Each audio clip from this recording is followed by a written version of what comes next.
Ringside Collectibles at WrestlingFigures.com and Wrestling Figs. We're here at Toy Fair 2020, and I'm with the American Nightmare, Cody Rhodes. Cody, how you doing? I'm very good. You guys from Ringside Collectibles have probably the strongest social media presence here at this whole thing. So congrats. No, very well done. And you get good photos too. Like I'm a details guy, so I was very worried about the first photos of the figures because I want people to see how good they are, and you guys did great stuff. Well, we Kudos. Thank you very much. We knew with All Elite Wrestling announcing their first ever action figure line, we kind of had to bring out the big guns, so that's what we did for you. You're the big guns, man. Oh, He's big guns too. Big guns, bro. Something like that. Gun Club, baby, which is a team. Billy Gunn and his son. I don't know where we're going with it, but Gun Club. They'll be back. They'll be back. Yeah. So thinking about AEW as a whole, you obviously serving as an executive vice president, you've put so much work into developing it. I'm sure plenty of sleepless nights working with Brandy on this also. We spoke with her about that earlier. What's it like not only to work with her, but also to see the growth happen? We have a lot of this is real moments. Today is obviously a huge this is real moment. We're not doing this for the people critical of the mission. You know, we've been telling people, hey, there's an alternative love for wrestling that happens. There is a real revolution that's popping up all over the country, and there were people who said there wasn't, but then since All In, we've been saying no, there is, and that's who these figures are made for. The people who are saying they're all in, who are saying, you know, this is very real. To have Brandy as part of this is I couldn't do it without her. You know, the thing I love most in my life is my wife. The only thing that even comes close is wrestling. And she's very aware of that. She's had to see stuff like this past week with the cage and the blood and my damn toenail falling off and all that stuff. She very much gets me, and we get to see that real relationship. And as far as Chief Brand Officer, first ever sensory-inclusive wrestling show, we don't like to just check a box and make it a PR shill, but her and Culture City's partnership's amazing. What she has planned, she's really just kind of like the Leslie Knope of AEW, like positive things that make people happy, goodwill, non-political. So I'm very proud of her. Excellent. Awesome. Yeah, it's great to see the work you guys have put into this, and we're happy to be here, obviously, so we have the mainline version of your figure here. Looks excellent. We also have the 1 of 500 rare figure, it's called, and this is the Star Trek-like Cody. Yeah, Deep Space Nine uniforms, baby. Looks great. Got that command red on. Got the removable cloth shirt here.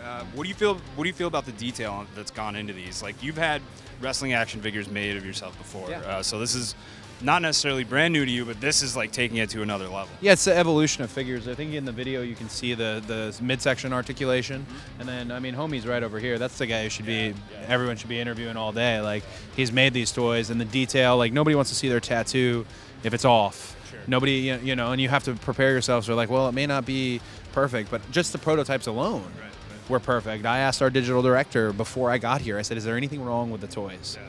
Like, if I'm going to walk in, is there anything wrong with the toys? He goes, no, the toys are perfect. And that has nothing to do with me, Matt, Nick, Kenny, or Tony Khan. It has everything to do with Dana Massey, Jeremy, Wicked Cool Toys. They put together a great situation. Letting talented people be talented is like the mission statement of AEW. So very proud of all of them. I love my figures. Best figure I've had in wrestling. And it's an evolution on the wrestling action figure. It's for kids. It's for collectors. The whole nine. Yeah, excellent. We actually spoke to Dustin earlier. He was pointing out some of his. Dustin sucks. What did he say? He was pointing out his tattoos. Like, was he grumpy? He was actually pretty awesome. God. So did he paint up? Sorry? Did he paint up? Yeah, he was painted. Yeah. He was painted. Paint up, bro. He painted up. You're on just the like clock. The No, he's wonderful. I love working with my brother. So he was talking about his tattoos. He was going into some detail on the actual details of the figure. What we were thinking is, what would you feel like being in a two-pack with him, possibly from the match you guys had? Obviously, that was took it to another level back then. Well, it depends if people want bloody toys, because he was super bloody. You mentioned his tattoos. It's amazing. My niece, his daughter Dakota, she basically got her first figure too. She's on his arm, and that's really her. She'll never. Like, that's amazing. That toy exists, and there is his daughter's face, on his arm.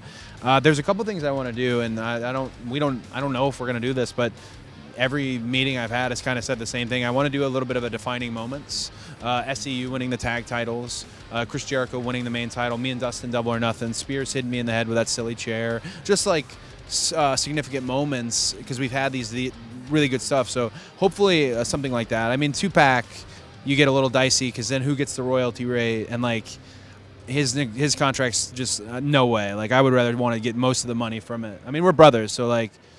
Oh man, I don't want to get deep cuts, yeah. But you're always coming at each other. I love my brother, and the more we're together at AEW, really is special because we're not going to do it much longer as a team, or even we're probably never going to have a sequel to that match because why would we? We nearly murdered each other. So it's special to see him up there. Is pretty special. He's a sweet guy. My mom's stoked about it. She likes him more than me, and she's not even his mom. Wait, we're getting deep here, but she loves me too, though. Worth it. It's worth getting deep on this stuff. So I appreciate you taking those Ringside Collectibles, guys. Yeah, deep cuts. Sure. All right. Thinking about that, looking at some of the details we have here, are there any other attires that you can think of, current or possibly in the future, that you'd like to be made as a figure? Obviously, we have the Star Trek-like Cody. Yeah. You're clearly inspired with some of the designs. What would you see for the future of the line?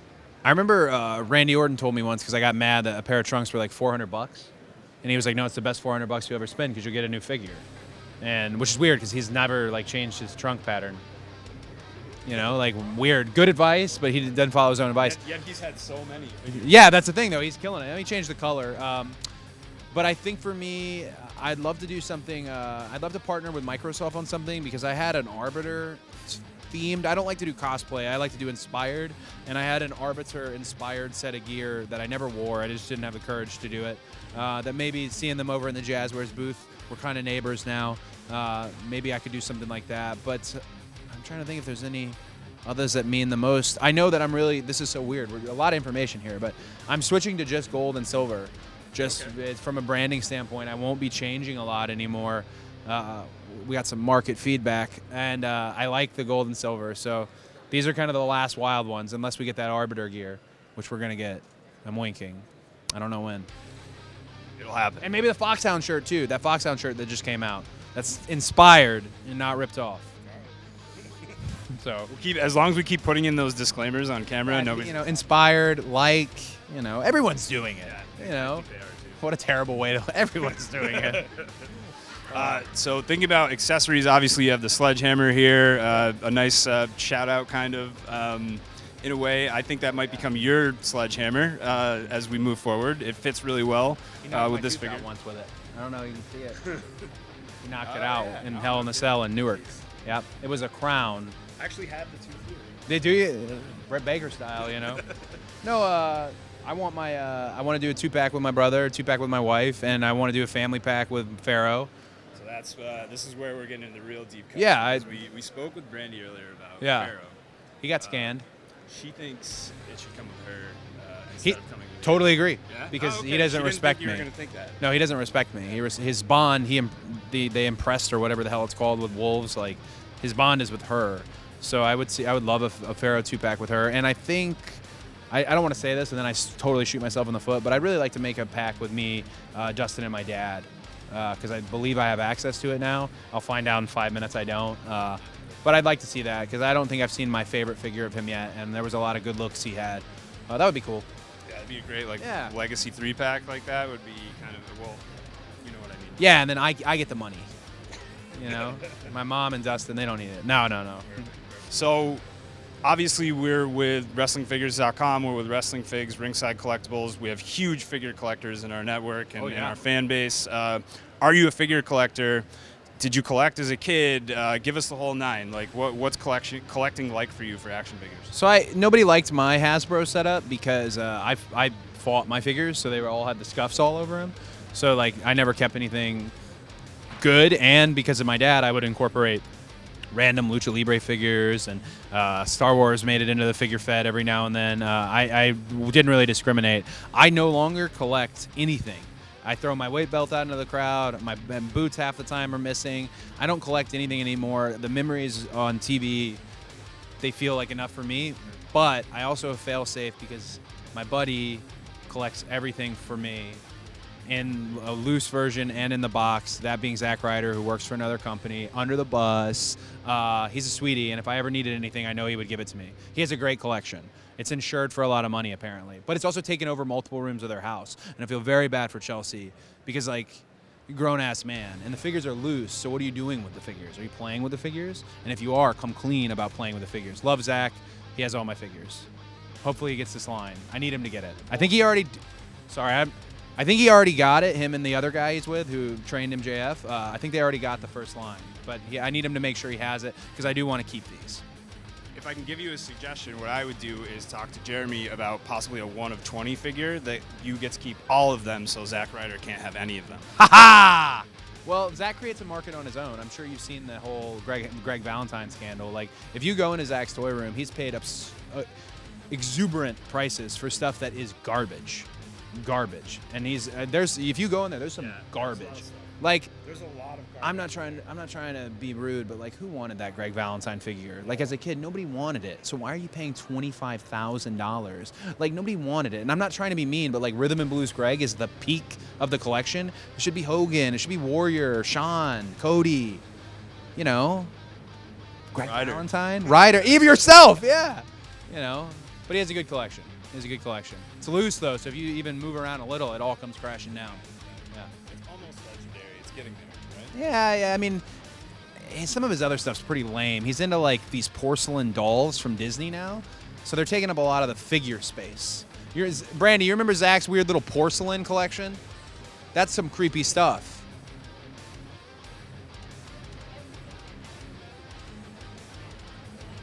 Chew your iPhone cable. Draco. Kylo.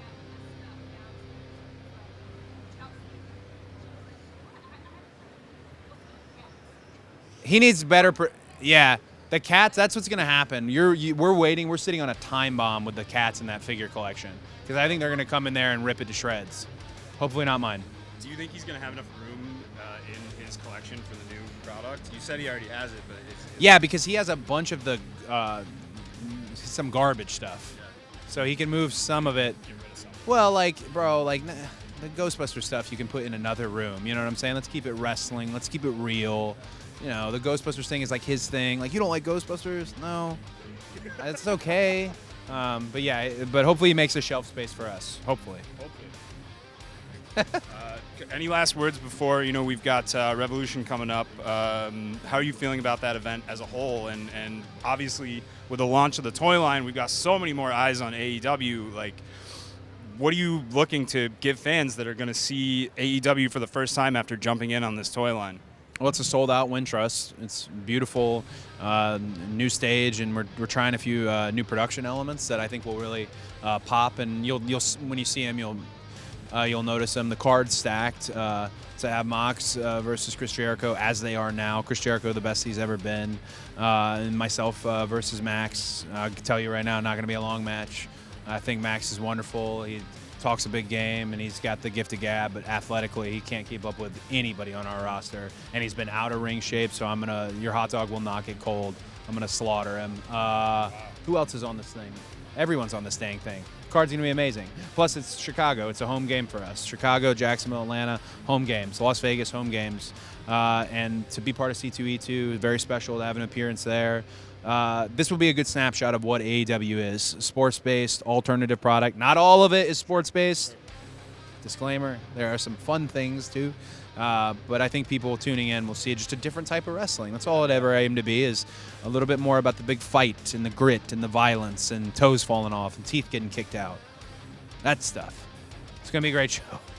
You heard it here first. This is your chance. If you haven't jumped into AEW yet, you do it at Revolution. Yeah, you come in at Revolution, and I guarantee you'll stay with us. We always aim to have the perfect show, which is an unattainable thing, but we're really hit our stride as a unit. This past Dynamite being so great, and I'm excited for Chicago, Denver, Salt Lake as we move on into 2020. Excellent. Cody, thanks so much for talking to us. Man. Thanks for letting us in at Toy Fair. Coast them? Yeah, sure. Dang. Did it.